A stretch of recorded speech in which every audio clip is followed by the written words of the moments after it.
प्रिय प्रशिक्षुओं, online class में आप लोगों का स्वागत है। आज हम बीएड द्वितीय वर्ष के प्रशिक्षुओं को विषय जो हमारा होगा वह जो है शैक्षिक प्रशासन प्रबंधन एवं पर्यावरणीय शिक्षा। शैक्षिक प्रशासन प्रबंधन एवं पर्यावरणीय शिक्षा। तो शैक्षिक प्रशासन प्रबंधन एवं पर्यावरणीय शिक्षा, इसमें हम जो आपको पढ़ा रहे थे उसमें हम आपको जो है बताए थे कि प्राथमिक चिकित्सा फर्स्ट एड क्या है और फर्स्ट एड में जो है कौन कौन सी दिक्कतें आती हैं और उसके किस प्रकार के घाव हो जाते हैं, क्या हो जाता है, तो आपको क्या प्राथमिक उपचार करना पड़ता है। उसके साथ साथ हम आपको बताए कि प्राथमिक चिकित्सा बॉक्स में कौन कौन सी जो है महत्वपूर्ण चीजें जो है वो होनी चाहिए। तो विद्यालय में जो हमारा प्राथमिक चिकित्सा किट होता है उसमें जो है क्या क्या होनी चाहिए, एक बार हम आपको फिर से बता देते हैं। लंबी तिकोनी जो है वो पट्टियां होनी चाहिए, साफ रुई होनी चाहिए, उसके बाद चिपकाने वाला टेप होना चाहिए, कुछ जो है वो पटरियां होनी चाहिए, पानी पिलाने के लिए एक छोटी सी ग्लास होनी चाहिए, उसके बाद दवाएं जैसे हैं जो है ग्लिसरीन है, वैसलीन है, बोरोलीन है, आयोडेक्स है, वर्नाल है और दर्दनाशक जो है वो दवाएं होनी चाहिए। जैसे जो है इसमें स्प्रिट है, पोटाश है, बोरिक एसिड है, टिंचर आयोडीन है, ये सारी चीजें जो है वो प्राथमिक चिकित्सा किट में होना आवश्यक है। अब बिंदु आता है हमारा जो है नया टॉपिक, आज हमारा जो हम लोगों को अध्ययन करना है वह है शारीरिक शिक्षा और खेल कूद में प्राथमिक चिकित्सा का उपचार या महत्व। देखते हैं क्या महत्व है। तो इसमें अगर हम देखते हैं जो है कि क्या महत्व है, तो हमारा आज टॉपिक देख लीजिए, शारीरिक शिक्षा और खेल कूद में टॉपिक है शारीरिक शिक्षा एवं खेल कूद। शारीरिक शिक्षा एवं खेल कूद में प्राथमिक उपचार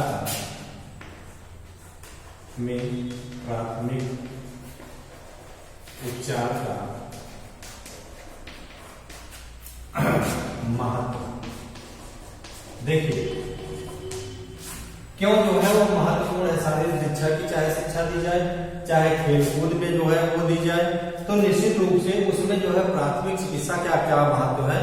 तो हम देखिए जो है अगर किसी भी प्रकार के खेल के संचालन, व्यायामों का अगर निष्पादन हम करते हैं या कौशल प्रशिक्षण देते हैं, तो खेल कूद से संबंधित जो भी कार्यक्रम होते हैं निश्चित रूप से उसमें ऐसे व्यक्तियों की आवश्यकता होती है जो कि जो है उससे संबंधित प्राथमिक चिकित्सा से संबंधित कुछ न कुछ जानकारी अवश्य रखते हैं।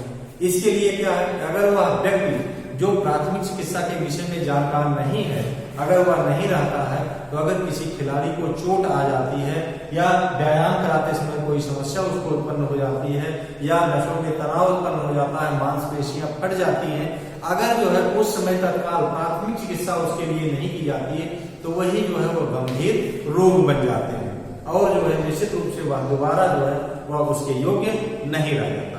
इसलिए निश्चित रूप से अगर जो है किसी भी प्रकार के खेल हो, व्यायाम हो या जो है कह लीजिए कि कौशल का प्रशिक्षण हो, खेल कूद हो, तो उसमें निश्चित रूप से वह प्राथमिक उपचार करने वाला जो व्यक्ति हो, जो जानकार हो, उसमें जो है होना आवश्यक होता है।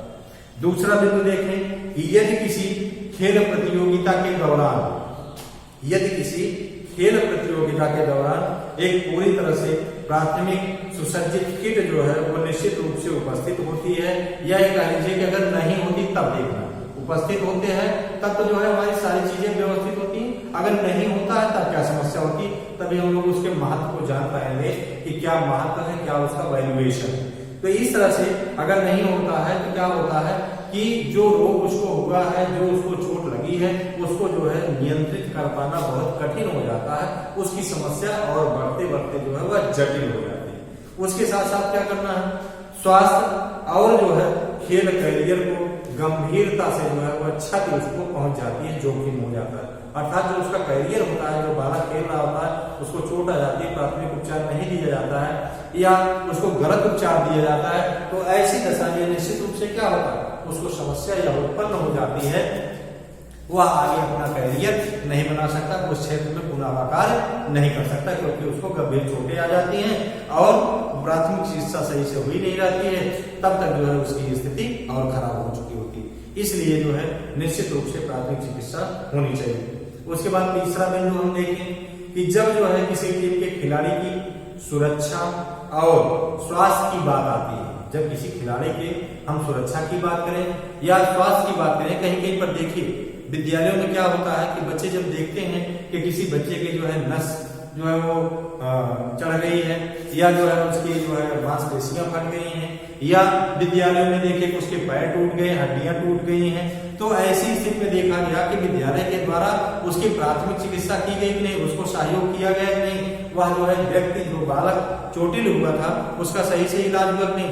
यदि जो है उस विद्यालय में ये सारी व्यवस्थाएं, प्राथमिक किट की व्यवस्था है, तब तो नए बच्चे जो है वो खेलने के लिए तत्पर होते हैं, कार्य करने के लिए तत्पर होते हैं। यदि नहीं होती है तो सारे बच्चे जो है भय से सहम जाते हैं और जो है वह दोबारा उस खेल को विद्यालय में खेलना नहीं चाहते हैं, और यही भय जो है क्या होता है, उनके सर्वांगीण विकास में जो है वह बाधा होता है। तो उस टीम का जो है देखा जाए किसका, जो जब किसी टीम के खिलाड़ी को सुरक्षा और स्वास्थ्य की बात आती है, तब जो है उस टीम का जो है क्या है कि सबसे महत्वपूर्ण सदस्य जो है वो प्राथमिक उपचार ही होता है। उस टीम का महत्वपूर्ण जो सदस्य होता है, एक प्रकार से कह लीजिए प्राथमिक उपचार ही होता है। क्यों? क्योंकि हर खिलाड़ी जो है, हर बालक अपने स्वास्थ्य के प्रति, अपनी चिकित्सा के प्रति निश्चित रूप से वह चिंतित होता है। इस प्रकार से हम चौथा बिंदु देखें, इसलिए जो है वो प्राथमिक चिकित्सा हमारी जो है वो महत्वपूर्ण होती है। उसके बाद अगर हम देखें चौथा बिंदु देखें तो किसी भी प्रतियोगिता में अच्छे प्रदर्शन के लिए अन्य कारकों के साथ साथ यह भी आवश्यक होता है कि टीम के साथ प्राथमिक उपचार में एक प्रशिक्षित व्यक्ति अर्थात डॉक्टर की बात कर लिया जाए कि निश्चित रूप से त्वरित रूप से उसको जो है वहां पर इलाज कर करके पुनः जो है वह उसको खेलने के लिए तैयार कर दे। इस प्रकार से अगर महत्व देखते हैं कि एक अगर उसके साथ में प्रशिक्षित डॉक्टर होता है तो निश्चित रूप से प्राथमिक चिकित्सा अगर उसको तुरंत कर देता है तो हमारे कार्य में व्यवधान उत्पन्न नहीं होता। दूसरा, बालक में भय दूर हो जाता है। तीसरा, जो उसमें जो है समस्याएं उत्पन्न होती है उसको त्वरित ढंग से वह शांत कर देता है। आइए जो है हम देखते हैं, ये तो हमारा जो है इस प्रकार से शारीरिक शिक्षा की बात करें या खेलकूद की बात करें तो उसमें जो है प्राथमिक उपचार के रूप में निश्चित रूप से यह महत्व होता है, तो हम ये इसको देखें। उसके बाद आइए हमारा जो नेक्स्ट टॉपिक है, विभिन्न प्रकार की जो खेल कूद होते हैं उसमें चोटों का प्राथमिक उपचार कैसे करते हैं। ठीक है, तो इसमें हम देखते हैं, एक तो हम आपको सामान्य तरीके से चोट की हम बात की, फर्स्ट एड की बात की। अब आइए जो है खेल कूद में अगर ऐसे होते हैं तो किस प्रकार की समस्याएं बच्चों के सम्मुख उत्पन्न होती हैं उसको हम लोगों को देखना है। तो इसमें देखिए विभिन्न प्रकार के खेल चोटों का प्राथमिक उपचार, विभिन्न प्रकार के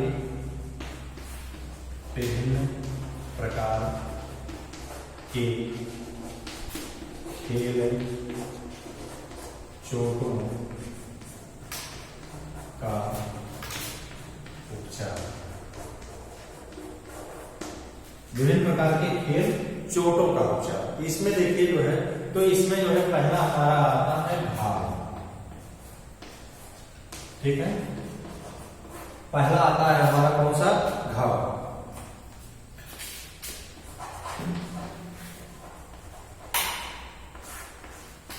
ठीक है, तो पहला आता है हमारा घाव। तो इसमें हम घाव को देखें, घाव क्या होता है ना। तो शरीर की त्वचा जो ये है हमारी, जो ऊपर से है शरीर की त्वचा या कोमल जो हमारे ऊतक है, ऊतकों का असामान्य रूप से जो है वो क्या होता है, टूटना, जिसमें रक्त का बहाव होता है, उसे घाव कहते हैं। ठीक है, यह कह लीजिए जब हमारी बाहरी त्वचा किसी न किसी प्रकार से नष्ट होकर के उससे जो है रक्त का स्राव होने लगे या शरीर में हमारे दर्द उत्पन्न हो तो उसी को हम जो है वह घाव कहते हैं। तो घाव जो है क्या होता है कि जब घाव जब जटिल हो जाते हैं तब उनमें संक्रमण जो है वो फैल जाता है। इसलिए संक्रमण को रोकने के लिए निश्चित रूप से प्राथमिक जो है उपचार होना आवश्यक होता है। तो आइए हम देखते हैं। तो घाव को हम कह सकते हैं कि शरीर की बाह्य त्वचा जब हमारी जो है वह नुकसान होती है या नष्ट होती है, जिससे जो है उससे ब्लड निकलने लगता है, तो उसी को हम घाव कहते हैं। आइए हम देखते हैं घाव के प्रकार। घाव के प्रकार, घाव के प्रकार को देखें तो घाव हमारा जो है वो दो प्रकार का होता है। तो एक जो है वो घाव हमारा होता है खुला घाव, दूसरा होता है जो है वो बंद घाव। दो प्रकार के होते हैं, दो प्रकार के होते हैं। पहला जो है वो खुला घाव, दूसरा जो है वो बंद घाव।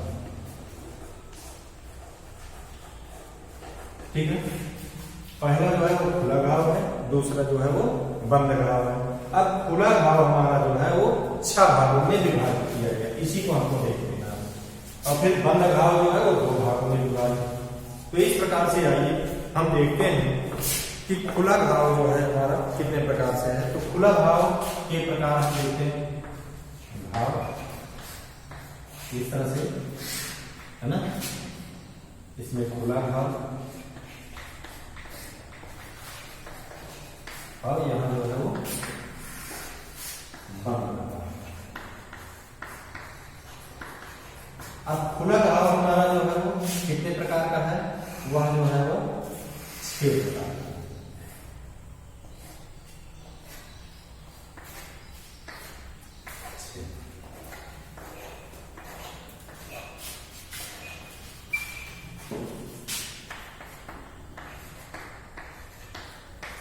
इस तरह से देखिए 6 प्रकार की हमारे जो है वो खुले घाव है, जिसमें पहला घाव है हमारा वो छेदित घाव।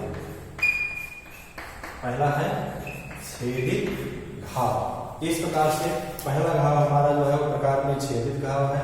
दूसरा हमारा है चीरा घाव, चीरा घाव। दूसरा जो हमारा घाव है वो चीरा घाव है। तीसरा है अंतः क्षति घाव, अंतः क्षति घाव।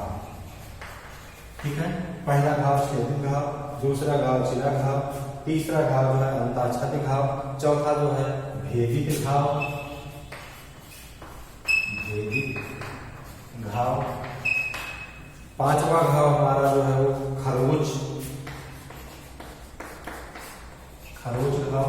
उसके बाद छठा जो हमारा है वह जो है बिदारित घाव, बिदारित घाव।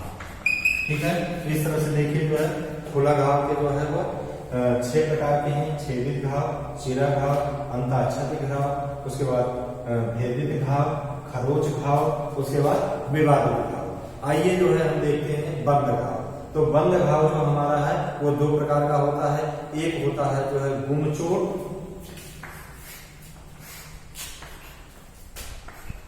गुमचोट पहला है, और दूसरा पहला जो हमारा है वो गुमचोट है, और दूसरा जो हमारा है वह है जो है आंतरिक रक्त बहाव, आंतरिक रक्त बहाव। ठीक है, इस तरह से जो है हमारे जो घाव हैं उसके प्रकार हैं। तो खिलाड़ियों के जो है इतने प्रकार के जो है चोट जो है वो लग सकते हैं। तो इसमें देखिए जो है छेदित घाव, घाव में हम प्रकार बता रहे हैं। तो खुला घाव, घाव के 2 प्रकार है ना, एक जो है वो हमारा खुला घाव, दूसरा जो है बंद घाव। खुला घाव को जो है 6 भागों में डिवाइड किया गया, छेदित घाव, चीरा घाव, अंतः क्षति घाव, भेदित घाव, खरोच, विवादित घाव। उसके बाद बंद घाव के 2 भागों में डिवाइड किया गया, गुमचोट और आंतरिक रक्तस्राव। ठीक है, अब आइए हम जो इसको हटा देते हैं और हम जो खुला घाव है उसके जो प्रकार हैं उस पर हम विस्तृत अध्ययन करते हैं कि खुले घाव में जो है वो छेदित घाव हमारा क्या होगा, ऐसे हम उसकी पहचान करेंगे, लक्षण क्या होंगे उनको देखना है, एक एक के बारे में हम लोग देखते रहेंगे। तो आइए जो है पहले हम देखते हैं जो है वह है छेदित घाव। छेदित घाव, खुले घाव का पहला प्रकार है हमारा वो छेदित घाव। तो छेदित घाव क्या होता है इसको देखना है हमको। तो छेदित घाव होता है तीखे एवं तेज धार, तीखे एवं तेज धार वाले औजारों या उपकरणों, जैसे जो हम करें ब्लेड है, उसके बाद जो है रेजर है, या जो है कभी कभी मैदान में जो है कांच के टुकड़े नुकीले पड़े रहते हैं, ठीक है, तो उनसे जो है आदि से या होता है इस प्रकार का छेदित घाव जो है हो जाता है। इस प्रकार से इसमें क्या होता है, त्वचा को काफी अंदर तक जो है वो चोट पहुंचती है और अधिक जो है वो रक्त निकलने लगता है। अर्थात इससे देखिए कि छेदित घाव जो हमारा होता है, इससे क्या होता है, नुकीले औजारों या उपकरणों के द्वारा खिलाड़ियों को जो है मैदान में जो है चोट आ जाती है, जैसे जो है रेजर है, ब्लेड है, या जो है उसको क्या बोलते हैं, नुकीली पदार्थें, नुकीली वस्तुएं हैं, है ना, इन सब सारी चीजों से जो है अगर चोट लग जाती है तो ये क्या होती है, इस शरीर के अंदर के भागों को भी जो है दिक्कत उत्पन्न करती है और ब्लड जो है वो निकलने लगता है।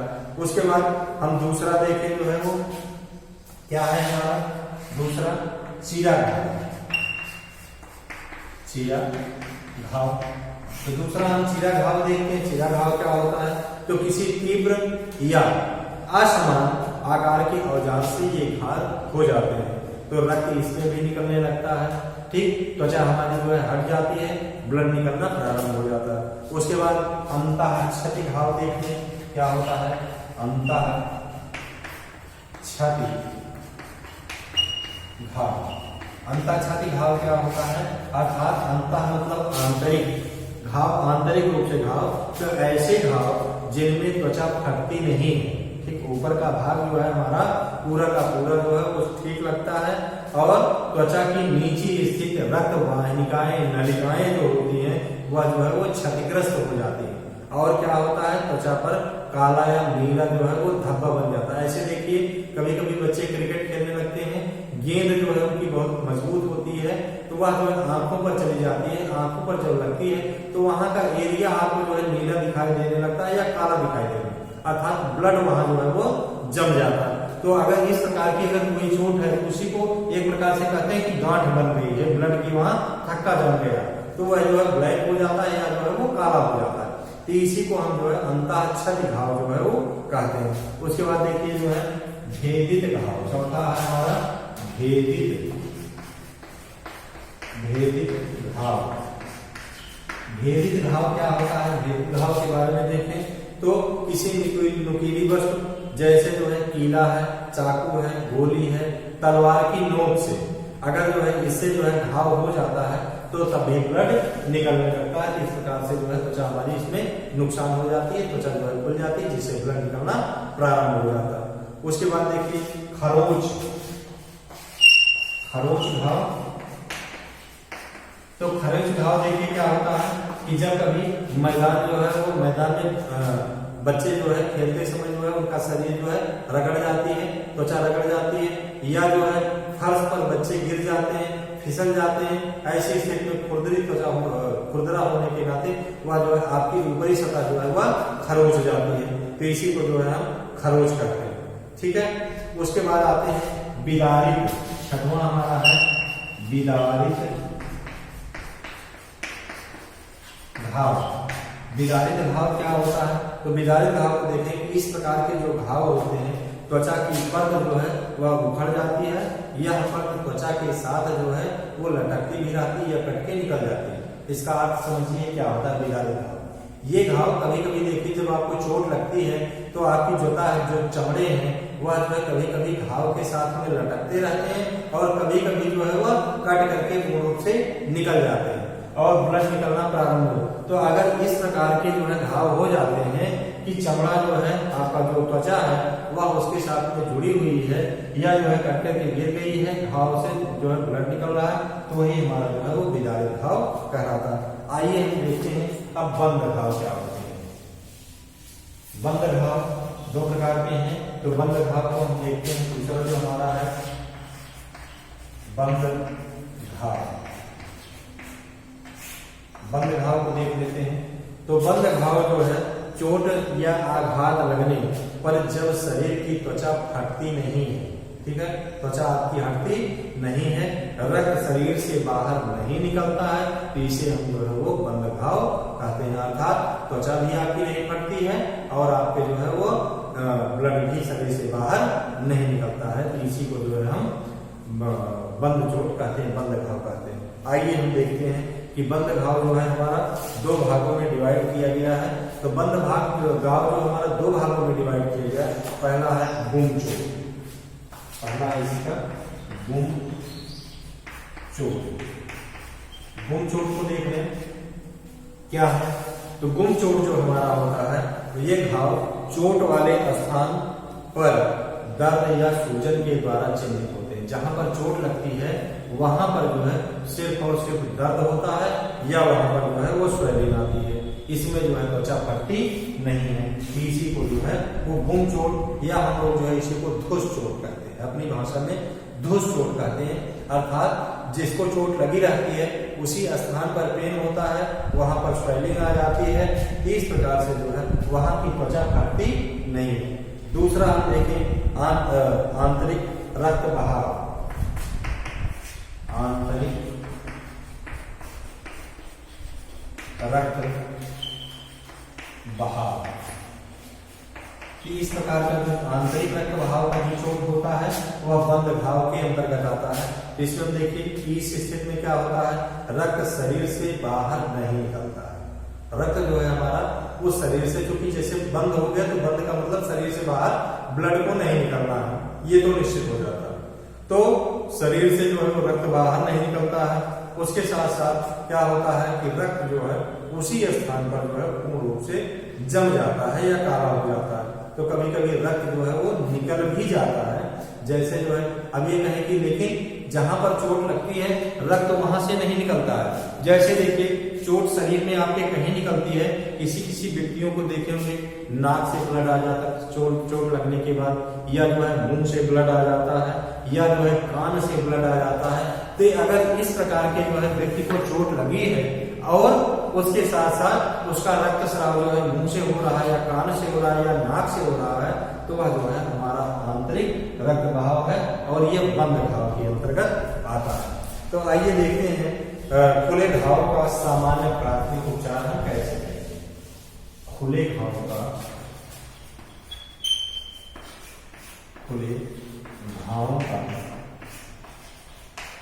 सामान्य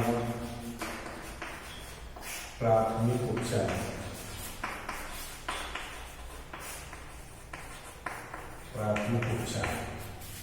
ठीक है। खुले घाव का सामान्य प्राथमिक उपचार हम कैसे करेंगे। तो पहला क्या करना है कि अगर रक्त बह रहा है तो रक्त बहने को नियंत्रित करना है, बहने को नियंत्रित।